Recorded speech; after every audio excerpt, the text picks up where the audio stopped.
start by making this creamy green goddess dressing using a jar of our organic cannellini beans, which alone pack in 1 plant point.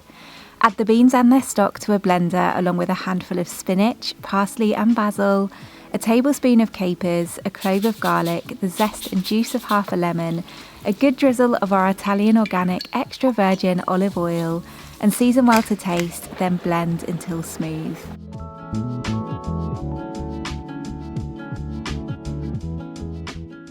Next, chop your add-in veggies of choice, such as crisp green tomatoes and crunchy cucumber. Cook your pasta of choice in boiling salted water until al dente.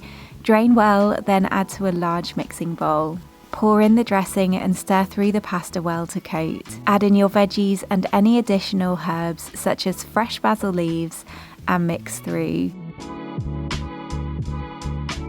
Keep this preppable pasta salad in Kilner's glass fresh storage containers.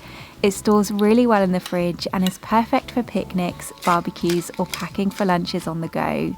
You can swap out our cannellini beans for our creamy butter beans, add in spring onion, celery, or green peppers. Have fun and get creative. It's a super versatile summery salad which packs in a total of 5 plant points, helping you to eat more plants.